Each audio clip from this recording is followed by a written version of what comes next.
അസുരവിത്ത് എന്ന നോവലിൻ്റെ 47-ാം ഭാഗമാണ് നിങ്ങളിന്ന് വായിച്ചു കേൾക്കാൻ പോകുന്നത്. സ്കിപ്പ് ചെയ്യാതെ മുഴുവനായും കേൾക്കാൻ എല്ലാവരും ശ്രമിക്കുമല്ലോ. സബ്സ്ക്രൈബ് ചെയ്യാത്തവർ സബ്സ്ക്രൈബ് ചെയ്തതിന് ശേഷം ബെൽ ഐക്കണും കൂടി ആക്ടിവേറ്റ് ചെയ്യാൻ മറക്കല്ലേ. നമുക്ക് കഥയുടെ ഓരോരോ ഭാഗങ്ങൾ മുടങ്ങാതെ കേൾക്കണ്ടേ. എല്ലാവർക്കും നല്ല ഒരു ദിവസം പ്രാർത്ഥനാപൂർവം ആശംസിക്കുന്നു. നമുക്ക് കഥയിലേക്ക് പ്രവേശിക്കാം. അത് കഴിഞ്ഞ് വന്ന തിങ്കളാഴ്ച രാവിലെ കോളേജിലേക്ക് പോയ റിൻസിയുടെ കൂട്ടത്തിൽ തന്നെ ചെറിയാച്ചനും എന്തോ ആവശ്യത്തിന് കോഴിക്കോടിന് പോകുന്നുണ്ടായിരുന്നു. അതുകൊണ്ട് റിൻസിക്ക് ബസ്സിന് പോകേണ്ടി വന്നില്ല. കച്ചവട സംബന്ധമായ കാര്യമായിരിക്കും എന്നതുകൊണ്ട് റിൻസിക്ക് അതിൽ വലിയ താല്പര്യമില്ലായിരുന്നു. അത് കാരണം ചാച്ചൻ പോകുന്നതിൻ്റെ ലക്ഷ്യം എന്ത് എന്നൊന്നും അവൾ ചോദിക്കാൻ പോയില്ല. കച്ചവട കാര്യങ്ങൾ സംസാരിച്ചില്ലെങ്കിലും പുല്ലാങ്കുളത്തു നിന്നും പുറപ്പെട്ടതു മുതൽ കോഴിക്കോട് വരെ അപ്പനും മകളും മുടങ്ങാതെ വർത്തമാനം പറഞ്ഞുകൊണ്ടിരുന്നു. ഒരു വിഷയം കഴിയുമ്പോൾ മറ്റൊരു വിഷയം അവർക്ക് രണ്ടുപേർക്കും സംസാരിക്കാൻ വന്നുകൊണ്ടിരുന്നു. കോളേജ് സമയമായപ്പോഴേക്കും കോളേജിൻ്റെ ഗേറ്റിൽ തന്നെ കൊണ്ടുപോയി അവളെ ഇറക്കിയിട്ട് ചെറിയാച്ചൻ പോയി. അവിടെ ഇറങ്ങുന്നതിന് മുൻപ് ചാച്ചൻ എപ്പോൾ തിരിച്ചു പോകും എന്ന് റിൻസി ചോദിച്ചിരുന്നു. ഉച്ച കഴിയുമ്പോഴേക്കും പോകും കൊച്ചേ എന്ന് മറുപടിയും കിട്ടി. കോളേജിൽ ചെന്നപ്പോൾ തന്നെ ബീനയെ കണ്ടു. അവൾ നേരത്തെ എത്തിയിരുന്നു. അവൾ ആദ്യമേ തന്നെ ചോദിച്ചത്, നമ്മൾ സിനിമ കാണാൻ കയറിയ വിവരങ്ങളെങ്ങാനും വീട്ടിൽ അറിഞ്ഞോടി? നിന്റെ ചാച്ചൻ്റെ ചാരന്മാർ ഇവിടെയൊക്കെ ഉണ്ടെന്നാണല്ലോ എനിക്ക് തോന്നുന്നത്. ഇല്ലെങ്കിൽ അന്ന് നമ്മൾ ചായ കുടിച്ച വിവരത്തിന് നിന്നോട് ചോദിക്കേണ്ട കാര്യമുണ്ടായിരുന്നോ? ചാച്ചൻ്റെ ഒരു ഉത്തമ സുഹൃത്തുണ്ട്. ചാച്ചൻ്റെ കൂടെ തന്നെ ചാരായ കച്ചവടം നടത്തുന്ന കാലം മുതലേ ഉള്ളതാണ്. അങ്ങേർക്ക് ഭാര്യയും മക്കളും ഒന്നുമില്ല. കല്യാണം കഴിക്കാനൊന്നും അന്ന് മുതലേ പദ്ധതിയും ഇല്ലായിരുന്നു എന്നാണ് ചാച്ചൻ പറഞ്ഞിട്ടുള്ളത്. അങ്ങേരുടെ മക്കൾ ഞങ്ങൾ തന്നെയാണ്. അതുകൊണ്ട് സ്വന്തം മക്കളോടുള്ള ഒരു താല്പര്യം ഞങ്ങളോട് കാണിക്കുന്നതാണ്. അതിൽ കൂടുതലായി അതിലൊന്നും വിചാരിക്കാനില്ല.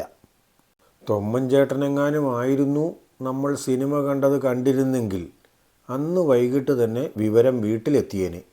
സ്വന്തമായി കാണുന്നുണ്ടെങ്കിലും അവിടുന്ന് തിരുത്താനൊന്നും വരില്ല. എന്തായാലും അങ്ങനെ ഒളിച്ചു സിനിമ കാണുന്നതിൽ ഒരു പ്രത്യേക സുഖം തന്നെ ഉണ്ട്. നമ്മൾ മാത്രമല്ലായിരുന്നല്ലോ ഒളിച്ചു സിനിമയ്ക്ക് പോയത്. എന്തുമാത്രം കോളേജ് കുട്ടികൾ അന്ന് തിയേറ്ററിൽ ഉണ്ടായിരുന്നു. പിന്നെ നമുക്ക് മാത്രം എന്താ ഇത്ര പ്രത്യേകത? നമ്മൾ നമ്മളുടെ കാര്യം സൂക്ഷിച്ചാൽ പോരെ. ഒരാഴ്ച തുടങ്ങുന്നതല്ലേ ബീന മോളെ. ഇപ്പോഴേ സിനിമക്കാര്യം പറഞ്ഞുകൊണ്ട് തുടങ്ങാതെ ഇന്ന് പഠിക്കാനുള്ള വിഷയങ്ങളെക്കുറിച്ച് വല്ലതും പറ. അത് വല്ലതുമാണെങ്കിൽ ചർച്ച ചെയ്യാൻ ഒരു രസമുണ്ട്. ഇപ്പോൾ വീട്ടിൽ നിന്ന് തല്ല് കിട്ടാൻ സാധ്യതയുള്ള കാര്യത്തെക്കുറിച്ച് മാത്രം എന്തിനു വെറുതെ ചർച്ച ചെയ്യണം? ഒരു തവണ പോയെങ്കിലും ഇനി പോകണ്ട എന്നാണ് എൻ്റെ അഭിപ്രായം. പിന്നെ റിൻസി, നമുക്ക് കമ്മ്യൂണിക്കേഷൻ സ്കിൽസ് പഠിപ്പിക്കാൻ പുതിയൊരു അധ്യാപകൻ ഇന്നു മുതൽ വരും എന്ന് പറഞ്ഞു കേട്ടു.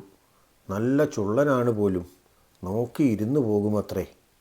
അതുകൊണ്ട് നമ്മുടെ ക്ലാസ്സിലെ പലരും സാറിൻ്റെ പീരീഡ് വരാൻ കാത്തിരിക്കുകയാണ്. ചിലപ്പോൾ ഒന്നാമത്തെ പീരീഡ് തന്നെ ആയിരിക്കും. അതുകൊണ്ട് സമയം കളയാതെ നമുക്കും ക്ലാസ്സിലേക്ക് കയറിയേക്കാം. ശരിയാ, മറ്റുള്ളവർ നോക്കുന്നതിൻ്റെ ബാക്കിയെങ്കിലും നമുക്കും നോക്കാമല്ലോ. നമുക്കും സൗന്ദര്യ ആസ്വാദനത്തെക്കുറിച്ച് ആദ്യമേ തന്നെ ക്ലാസ് എടുത്തതല്ലേ. സാറിൻ്റെ സൗന്ദര്യം അപ്പോൾ നമ്മൾ ആസ്വദിക്കണം. എങ്കിലല്ലേ നമ്മൾ സാഹിത്യ വിദ്യാർത്ഥിനികളാകുകയുള്ളൂ. അത് നമ്മൾ ചെയ്യണ്ടേ? അന്ന് സാധാരണയിൽ കൂടുതൽ താല്പര്യമായിരുന്നു പെൺകുട്ടികൾക്ക് ക്ലാസ്സിലേക്ക് കയറാൻ. സാധാരണയാണെങ്കിലും അവരങ്ങനെ ക്ലാസ് കട്ട് ചെയ്ത് പുറത്തു നടക്കാറില്ല എന്നത് ശരി തന്നെ. എങ്കിലും ബെല്ലടിക്കലും കഴിഞ്ഞ് മെല്ലെ മാത്രമേ അവരും ക്ലാസ്സിലേക്ക് കയറാറുള്ളൂ. പുറത്തുള്ള കാഴ്ചകൾ പരമാവധി കണ്ട് രസിച്ചിട്ട് വേണമല്ലോ ക്ലാസ്സിനകത്തേക്ക് കയറാൻ. അവിടുത്തെ കാഴ്ച അവിടെ തന്നെ ഉണ്ടാകുമല്ലോ എന്നാണ് പെൺകുട്ടികളുടെയും ചിന്ത. എന്നാൽ ഇന്ന് സ്ഥിതി വേറെയാണ്. എല്ലാവരും നേരത്തെ തന്നെ ക്ലാസ്സിൽ കയറി കുറ്റിയടിച്ചു. കാരണം എന്താണെന്ന് മുമ്പ് പറഞ്ഞതാണല്ലോ, പുതിയ സാറിനെ 1-ാം മണിക്കൂറിൽ തന്നെ പ്രതീക്ഷിക്കുന്നുണ്ട്. സാറിൻ്റെ ക്ലാസ്സിലേക്കുള്ള എൻട്രി മുതൽ കാണണ്ടേ? പ്രതീക്ഷ സഫലമായി. 1-ാമത്തെ മണിക്കൂറിൽ തന്നെ കമ്മ്യൂണിക്കേഷൻ സ്കിൽസ് പഠിപ്പിക്കാൻ വേണ്ടി പുതിയ അധ്യാപകൻ വന്നു. പ്രതീക്ഷിച്ചതുപോലെ സുന്ദരൻ. പരിചയപ്പെടുത്തിയപ്പോൾ അദ്ദേഹം വയനാട്ടുകാരൻ തന്നെയാണ്. കൽപ്പറ്റയ്ക്കടുത്ത് പടിഞ്ഞാറത്തറയാണ് അദ്ദേഹത്തിൻ്റെ വീട്. അവിടുന്ന് ആഴ്ചയ്ക്ക് വരുന്നതായിരിക്കും. ഒരുമിച്ച് വരാനുള്ള സാഹചര്യം ചിലപ്പോൾ കിട്ടും. അത് പറഞ്ഞു കേട്ടപ്പോൾ അടുത്തിരുന്ന ബീന അവളെ ഒന്ന് നുള്ളി. എന്തിനാണെന്ന് അവൾക്ക് മാത്രമേ അറിയാവൂ. നീ എന്തിനാ വെറുതെ എന്നെ നുള്ളുന്നത്? പറയുന്നത് കേട്ടാൽ പോരെ? നിങ്ങൾക്ക് രണ്ടിനും ഇനി ഒരുമിച്ച് വേണമെങ്കിലും പോകാമല്ലോ എന്നോർത്താണ്. അപ്പോൾ ഉണ്ടായ കുശുമ്പ് തീർത്തതാ, ക്ഷമി. നല്ല രസകരമായി ക്ലാസ് എടുക്കാവുന്ന ഒരു വിഷയമാണ് കമ്മ്യൂണിക്കേഷൻ സ്കിൽസ് ഇൻ ഇംഗ്ലീഷ്. അടിസ്ഥാനപരമായി തന്നെ കമ്മ്യൂണിക്കേഷൻ സ്കിൽസിനെ കുറിച്ചെല്ലാം പഠിപ്പിച്ചു കഴിഞ്ഞതിന് ശേഷം മെല്ലെ അതിൻ്റെ ലാംഗ്വേജ് ഇംപ്ലിക്കേഷനെക്കുറിച്ച് പറഞ്ഞാൽ മതി. പുതിയതായി വന്ന സുരേഷ് സാറിന് ക്ലാസ്സുകൾ നന്നായി കൈകാര്യം ചെയ്യാൻ അറിയാം. കാണാൻ ആൾ സുന്ദരനാണെങ്കിലും അവർ ഉദ്ദേശിച്ചതുപോലെ അത്ര ചെറുപ്പമൊന്നുമല്ല. കുറഞ്ഞത് 35 വയസ്സെങ്കിലും കാണും. അതോടെ ചിലർക്കെങ്കിലും ഒരു വിഷമമായി. അവർ ഉദ്ദേശിച്ചത് അല്പം കൂടി ചെറിയ പ്രായക്കാരനായിരിക്കും എന്നാണ്. എങ്ങനെയെങ്കിലും ഒരു ലൈൻ വലിച്ചു കളയാം എന്നോർത്ത് ചിലരെങ്കിലും സന്തോഷിച്ചിരിക്കുമ്പോഴാണ് സാറ് പറയുന്നത് വയസ്സ് 36 എന്ന്. കുറേ പേരെങ്കിലും ഷേ എന്ന് ശബ്ദമുണ്ടാക്കിപ്പോയി. അത്രയും ചെറിയ ശബ്ദവും സുരേഷ് സാറിൻ്റെ ചെവിയിലെത്തി. എന്നാൽ അദ്ദേഹം അത് കേട്ടതായി ഭാവിച്ചതേയില്ല. കേട്ടാൽ മാത്രമല്ലേ പ്രതികരിക്കേണ്ടതുള്ളൂ. എന്നാൽ അത് കേട്ടു എന്നുള്ളത് അദ്ദേഹത്തിൻ്റെ തന്നെ മുഖഭാവം വ്യക്തമാക്കി. വളരെ രസകരമായ ഒരു ക്ലാസ്സിന് ശേഷം സാർ പുറത്തേക്ക് പോയി. ക്ലാസ് കഴിഞ്ഞ് സുരേഷ് സാർ പുറത്തേക്ക് പോയ ഒപ്പം തന്നെ ആൺകുട്ടികളെല്ലാം ഒന്നോടെ പുറത്തേക്കിറങ്ങി. അപ്പോൾ പെൺപിള്ളേർ ക്ലാസിൻ്റെ വിശദാംശങ്ങളിലേക്ക് കടന്നു. നമ്മൾ ഉദ്ദേശിച്ചതിലും പ്രായമുണ്ടല്ലോടി സാറിന്. നമ്മളെ വെച്ച് നോക്കുമ്പോൾ 36 വയസ്സ് ഇച്ചിരി അധികമാണ്. എന്നാലും കണ്ടാൽ അത്രയുമൊന്നും പറയുകയുമില്ല. കാഴ്ച വെച്ച് നോക്കിയാൽ നമ്മളെക്കാൾ ഒരു 4-5 വയസ്സ് കൂടുതലുള്ള സുന്ദരനായ ഒരു ചെറുപ്പക്കാരൻ. വെറുതെ പറഞ്ഞതായിരിക്കുമോ ആവോ നമ്മളെ കബളിപ്പിക്കാൻ? ആർക്കറിയാം ശരി വിവരം. കുറേ കഴിയുമ്പോഴേക്കും അറിയാൻ പറ്റുമായിരിക്കും. ക്ഷമിച്ചിരിക്കാം. അല്ലാതെ ഇപ്പോൾ എന്തു ചെയ്യാം? അതിനിപ്പോൾ പ്രായമല്പം കൂടുതലാണെങ്കിൽ തന്നെ എന്നതാ കുഴപ്പം? അത്രയും ലോകപരിചയവും കാണില്ലേ? ഇപ്പോഴത്തെ കണക്കിന് അല്പം പ്രായം കൂടുതലുള്ളവരാടി നല്ലത്. ചെറുപ്പക്കാരാവുമ്പോൾ പെടപ്പ് അല്പം കൂടുതലായിരിക്കും. കുറച്ച് പ്രായമുള്ളവരാകുമ്പോൾ നമ്മുടെ നിയന്ത്രണത്തിൽ നിന്നുകൊള്ളുകയും ചെയ്യും. റിൻസിക്ക് അവരുടെ ചർച്ചയിൽ താല്പര്യമൊന്നും തോന്നിയില്ല. എന്നാൽ ബീന ആ ചർച്ചയിൽ പോയി പങ്കെടുത്തു. അവൾക്ക് ചർച്ചയിൽ എന്നു മാത്രമല്ല സുരേഷ് സാറിനെയും പ്രത്യേകമായി ഇഷ്ടപ്പെട്ടു. എങ്ങനെയാണ് സാറിനോടൊന്ന് കൂടുതൽ അടുക്കേണ്ടത് എന്നായിരുന്നു അവളുടെ ചിന്ത. എന്തെങ്കിലുമൊക്കെ ഇല്ലാത്ത സംശയങ്ങൾ എപ്പോഴെങ്കിലും കയറി ചോദിക്കണം. അങ്ങനെ ക്ലാസ്സിൽ ഒരു സ്റ്റാർ ആയാൽ സാറിൻ്റെ നോട്ടം അല്പമെങ്കിലും തന്നിലേക്ക് കൂടുതൽ പതിയും എന്നായിരുന്നു ബീനയുടെ ചിന്താഗതി. സുരേഷ് സാർ കൂടി വന്നതോടുകൂടി ക്ലാസ് എല്ലാം നല്ല സ്പീഡിൽ മുന്നോട്ട് പോകാൻ തുടങ്ങി. റിൻസിക്കും ബീനയ്ക്കും വൈകുന്നേരം ഹോസ്റ്റലിൽ എത്തിക്കഴിഞ്ഞാൽ ധാരാളം പഠിക്കാനും ഉണ്ട്. മറ്റു വിഷയങ്ങളെക്കുറിച്ചുള്ള സംസാരമൊക്കെ കുറേശ്ശെ കുറഞ്ഞു തുടങ്ങി. പഠനത്തിൽ കൂടുതൽ ശ്രദ്ധിക്കുന്നതനുസരിച്ച് മറ്റ് ചിന്തകൾ ക്രമേണ ഒഴിവായിക്കൊള്ളുമല്ലോ. സാധാരണ അങ്ങനെയൊന്നും ക്ലാസ്സിൽ വരാറില്ലാത്ത 1-2 പക്കാ ഉഴപ്പന്മാർ ഒരു ദിവസം ക്ലാസ്സിൽ കയറി വന്നു. എല്ലാവരെയുമൊക്കെ ഒന്ന് നോക്കിക്കഴിഞ്ഞിട്ട് അവരിലൊരുത്തൻ റിൻസിയുടെ അടുത്തേക്ക് വന്നു. കുട്ടിയുടെ പേരെന്താ? സംശയിക്കേണ്ട, ഞാനും ഈ ക്ലാസ്സിലുള്ളത് തന്നെയാണ്. എന്നാലും എല്ലാ ദിവസവും ക്ലാസ്സിലിരിക്കുന്ന സ്വഭാവദൂഷ്യം എനിക്കില്ല. അതുകൊണ്ട് പലരെയും ഞാൻ അറിയുകയുമില്ല. നിങ്ങളുടെ കുഴപ്പമല്ല, എൻ്റെ കുഴപ്പമാണ് കേട്ടോ. ഞാൻ റിൻസി.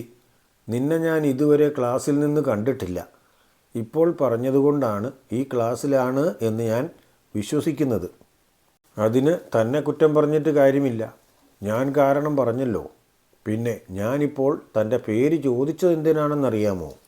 കഴിഞ്ഞ വെള്ളിയാഴ്ച സമരമുണ്ടായിരുന്ന ദിവസം നിങ്ങൾ സിനിമയ്ക്ക് പോയിരുന്നോ?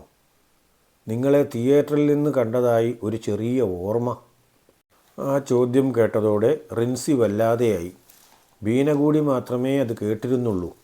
കാര്യം അവൾക്ക് അറിയുകയും ചെയ്യാമായിരുന്നല്ലോ. എങ്കിലും അവനത് പാട്ടാക്കിയാൽ അത് തനിക്ക് മോശമല്ലേ എന്നതുകൊണ്ട് ആ കാര്യം അങ്ങ് സമ്മതിച്ചേക്കാം. അല്ലെങ്കിൽ അവനത് തെളിയിക്കാനുള്ള വ്യഗ്രതയിൽ പരമാവധി ആളുകളോട് പറയും. അത് വേണ്ട. പോയിരുന്നു. അന്നൊരു ഒഴിവ് കിട്ടിയപ്പോൾ നല്ലൊരു സിനിമയാണെന്ന് തോന്നിയതുകൊണ്ട് മാത്രമാണ് അത് കാണാൻ കയറിയത്. ഇവളും കൂടെ ഉണ്ടായിരുന്നു. വെറുതെ പാടി നടക്കല്ലേ. ഞങ്ങൾ അങ്ങനെ എല്ലാ സിനിമയ്ക്കുമൊന്നും പോകുന്നവരല്ല. ഞാനെങ്ങും ആരോടും പറഞ്ഞു നടക്കാനൊന്നും പോകുന്നില്ല. സംശയം തീർക്കാൻ വേണ്ടി ചോദിച്ചു എന്നേ ഉള്ളൂ. ഞങ്ങളെക്കൊണ്ടൊന്നും നിങ്ങൾക്ക് ഒരു തരത്തിലുള്ള ഉപദ്രവവും ഉണ്ടാകാൻ പോകുന്നില്ല. നിങ്ങൾ തനിച്ചു പോകുമ്പോൾ മറ്റെന്തെങ്കിലും പ്രശ്നമുണ്ടായാൽ പോലും അത് പരിഹരിക്കാൻ ഞങ്ങൾക്ക് കഴിയും. നിങ്ങളൊക്കെ ഞങ്ങളുടെ സഹോദരിമാരല്ലേ. നിങ്ങളൊക്കെ നന്നായി പഠിക്കണം. എന്നിട്ട് പരീക്ഷ കാലമാവുമ്പോഴേക്കും ഞങ്ങൾക്ക് അത്യാവശ്യം സംശയങ്ങൾ എന്തെങ്കിലും ഉണ്ടെങ്കിൽ പറഞ്ഞു തരണം. ഞങ്ങൾ അത്രയും കാലം പൊതുപരിപാടികളുമായി പുറത്തുകൂടി നടക്കാം. പരീക്ഷയ്ക്ക് പുറത്തുനിന്നും ചോദ്യം വന്നാലോ? കൂട്ടത്തിലെ മറ്റൊരുത്തൻ എല്ലാവരോടുമായി പറഞ്ഞു. അവനും കൂടെ വേണ്ടി ഞങ്ങൾ പഠിക്കണം പോലും. പരീക്ഷയാവുമ്പോഴേക്കും എന്നിട്ട് അവന് പറഞ്ഞു കൊടുക്കണം. അത്രയും കാലം അവൻ പുറത്തുകൂടി വായി നോക്കി നടക്കും. നമുക്കതിനെക്കൊണ്ട് എന്തു ഗുണം? അവനല്ലേ വായി നോട്ടത്തിൻ്റെ മധുരം കിട്ടുന്നത്. അന്നും പതിവ് പോലെ ക്ലാസ് തുടങ്ങാറായപ്പോഴേക്കും അവന്മാർ പുറത്തേക്ക് പോയി. കോളേജിന് പുറകിലുള്ള കുന്നുംപുറമാണ് അവരുടെ കേന്ദ്രം എന്ന് തോന്നുന്നു. അവന്മാരങ്ങോട്ടാണ് പോയത്. അവിടെ എത്തിക്കഴിഞ്ഞാൽ പിന്നെ വലിയ താമസമില്ല മയക്കത്തിലേക്കെത്താൻ. അവർ ചെല്ലുമ്പോൾ തന്നെ കുറച്ചു പേർ പാതി മയക്കത്തിൽ അവിടെ മരത്തിൽ ചാരി ഇരിപ്പുണ്ടായിരുന്നു. മരത്തിൽ ചാരിയില്ലെങ്കിൽ തീർച്ചയായും അവന്മാർ താഴെ വീഴും. അങ്ങനെയാണ് അവരുടെ ഇരിപ്പ്. ഇവർ ചെല്ലുന്ന കണ്ടപ്പോഴേക്കും ഒരുവൻ വളരെ കഷ്ടപ്പെട്ട് കണ്ണു തുറന്ന് നോക്കിയിട്ട് ചോദിച്ചു, ക്ലാസ്സിലിരുന്ന് പഠിക്കാൻ പോയതായിരിക്കും. നിനക്കൊക്കെ ഇനി അതിൻ്റെ ഒരു കുറവ് മാത്രമേ ഉള്ളൂ. നിന്നെ ഒന്നും കാണാത്തതുകൊണ്ട് ഞങ്ങൾ ആദ്യമേ കുറച്ചങ്ങ് വലിച്ചു. വേണമെങ്കിൽ ബാക്കി ഇരിപ്പുണ്ട്, അതെടുത്ത് പിടിപ്പിച്ചു. പിന്നെ അധികം താമസിച്ചില്ല, അവരും മയക്കത്തിലേക്ക് വീണു. അവരുടെ സുഹൃത്തുക്കൾ ക്ലാസ്സിലിരുന്ന് പഠനവും തുടങ്ങി. ക്ലാസ്സും ഹോസ്റ്റലും ചെറിയ ചെറിയ പ്രശ്നങ്ങളുമായി ആ ആഴ്ചയും കടന്നുപോയി. പതിവ് പോലെ വെള്ളിയാഴ്ച 4 മണി കഴിഞ്ഞപ്പോഴേക്കും റിൻസി വീട്ടിലേക്ക് പോകാൻ കോഴിക്കോട് നിന്നും പുറപ്പെട്ടു. അന്ന് ചെറിയാച്ചൻ പറഞ്ഞിരുന്നതുപോലെ കോഴിക്കോട് നിന്നും പുറപ്പെടുന്നതിന് മുൻപ് തന്നെ ജ്വല്ലറിയിലേക്ക് വിളിച്ച് വിവരമറിയിച്ചു. അപ്പോൾ അവിടെ ചെറിയാച്ചൻ ഇല്ലെങ്കിൽ തന്നെ സോജനോടായിരിക്കും പറയുക. അന്ന് സാധാരണ അല്പം നേരത്തെ ബസ് മാനന്തവാടിയിലെത്തി. കടയടച്ചു പോരാൻ സോജനയെ ഏൽപ്പിച്ചിട്ട് അധികം താമസിയാതെ തന്നെ ചെറിയാച്ചനും റിൻസിയും വീട്ടിലേക്ക് പുറപ്പെട്ടു.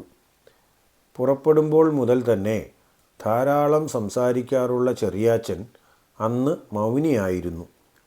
ചാച്ചന് എന്തു പറ്റിയാവോ ഇന്ന് എന്ന് വിചാരിച്ചു റിൻസി മിണ്ടാതിരുന്നു. കുറച്ച് കഴിഞ്ഞപ്പോൾ ചെറിയാച്ചൻ ചോദിച്ചു. ഗൗരവത്തിലായിരുന്നു ചോദ്യം.